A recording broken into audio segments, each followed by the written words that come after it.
नमस्कार सर्वांना स्वातंत्र्य दिनाच्या हार्दिक शुभेच्छा। या स्वातंत्र्य दिनाच्या निमित्ताने नागरिकांशी निगडीत एक स्वातंत्र्याचा प्रश्न आपल्याला सरकार दरबारी मांडायचा आहे। तो प्रश्न अत्यंत सोपा आहे।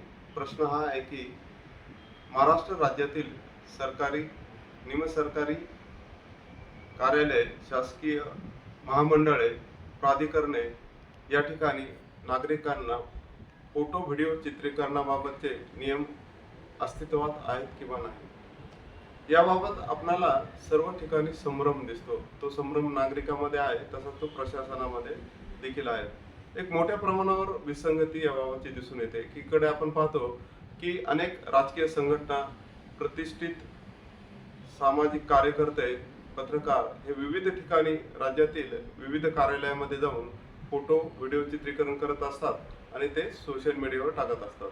तर दुसरीकडे आपण पाहतो की अनेक ठिकाणी सरकारी कामात अडथळा किंवा गोपनीयतेचे कारण पुढे देत फोटो चित्रीकरण करण्यास प्रतिबंध केला जातो। त्यामुळे या बाबतीतला संभ्रम दूर करण्यासाठी सजग नागरिक मंचाच्या वतीने राज्य शासनाच्या सामान्य प्रशासन विभागाला एक RTI दाखल केला होता आणि त्या RTI मध्ये याबाबतचे नियम कायदे विचारले होते।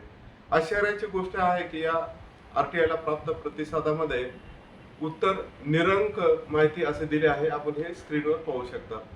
याचा अर्थ आजही आपल्या राज्यामध्ये नागरिकांना सरकारी कार्यालयामध्ये फोटो चित्रीकरणाबाबतचे नियम अस्पष्ट आहेत। त्यामुळे आज सरकारकडे ही मागणी आहे की हा संभ्रम दूर करण्यासाठी आपण एक सरकारी कार्यालयातील फोटो चित्रीकरणाबाबतची एक स्पष्ट अशी नियमावली तयार करावी, एक SOP तयार करावी आणि त्याबाबतची माहिती तातडीने सर्व कार्यालयांना आपल्या दर्शनी भागात लावणे बंधनकारक करावे। यामुळे नागरिक आणि प्रशासनामध्ये वारंवार होणारे विसंवादाच्या घटना थांबतील। त्याचबरोबर प्रशासनात एक पारदर्शकता येईल। आजचे युग हे डिजिटल युग आहे आणि या डिजिटल युगामध्ये मोबाईल हे प्रशासनातील गैरकारभार, भ्रष्टाचार किंवा अशा प्रकारचे ज्या गोष्टी आहेत की ज्या प्रशासनाला अभिप्रेत नाही, ते चव्हाट्यावर आणण्यासाठीचा नागरिकांच्या हातातील एक महत्त्वाचा आयुध आहे आणि त्यावर प्रतिबंध लादणे हे योग्य ठरत नाही।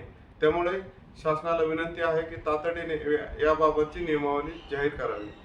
त्याचबरोबर सर्व नागरिकांना विनंती आहे की आपणाला हा विषय आपल्याशी निगडीत वाटत असेल, महत्त्वाचा वाटत असेल तर शासन दरबारी आपला नागरिकांचा आवाज पोहोचवण्यासाठी हा व्हिडिओ जास्तीत जास्त शेअर करा आणि आपला आवाज बुलंद करा। धन्यवाद।